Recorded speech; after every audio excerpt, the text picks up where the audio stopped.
Hello बच्चों, चलिए प्रश्न को समझ लेते हैं। प्रश्न है, जनन क्या है? जंतुओं में विभिन्न प्रकार की जनन विधियों का वर्णन कीजिए। चलिए इस प्रश्न की मुख्य अवधारणा को समझ लेते हैं।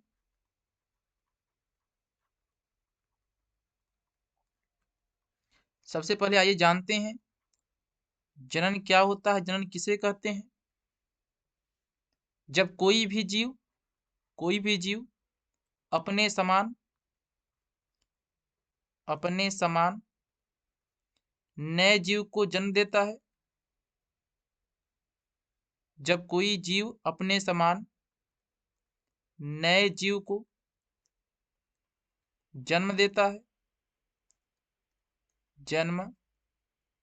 देता है तो उस प्रक्रिया को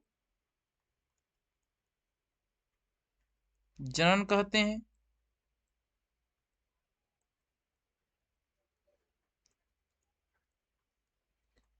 जीव अपने अस्तित्व को बचाए रखने के लिए जनन करते हैं। जनन की प्रक्रिया द्वारा जो नए जीव उत्पन्न होते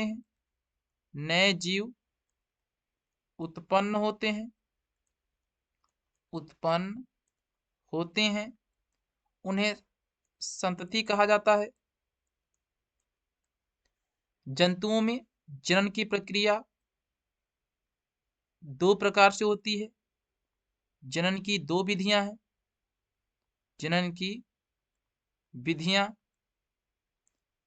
जनन की दो विधियां हैं। पहला अलैंगिक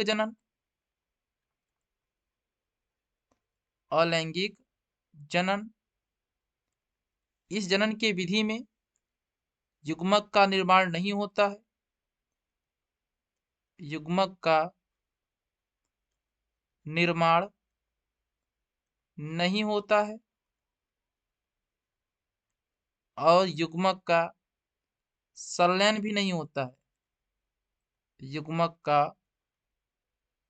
संलयन भी नहीं होता है। इस प्रक्रिया में, अलैंगिक जनन की प्रक्रिया में केवल एक जीव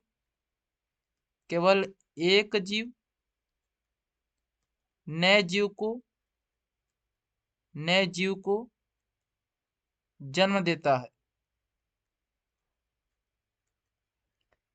इस विधि द्वारा जो जीव उत्पन्न होते हैं उन्हें क्लोन कहा जाता है।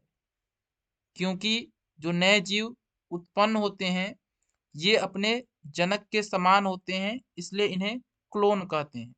जो जीव अलैंगिक जनन विधि द्वारा उत्पन्न होते हैं उन्हें क्लोन कहते हैं, क्योंकि ये जीव जनक के समान होते हैं, आनुवांशिक रूप से जनक के समान होते हैं। दूसरी विधि है, जनन की दूसरी विधि है लैंगिक जनन। इस विधि में युग्मक का निर्माण होता है।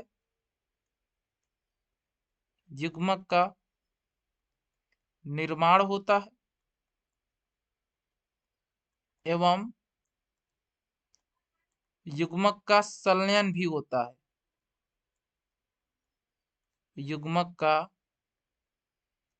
संलयन भी होता है। इस जनन की विधि में दो जीव की आवश्यकता होती है, नर एवं मादा की आवश्यकता होती है। और इस जनन के द्वारा, लैंगिक जनन विधि के द्वारा जो जीव उत्पन्न होते हैं उनमें विभिन्नता होती है, नए लक्षण उत्पन्न होते हैं, विभिन्नता पाई जाती है। हम आशा करते हैं यह प्रश्न आपको समझ में आया होगा। धन्यवाद।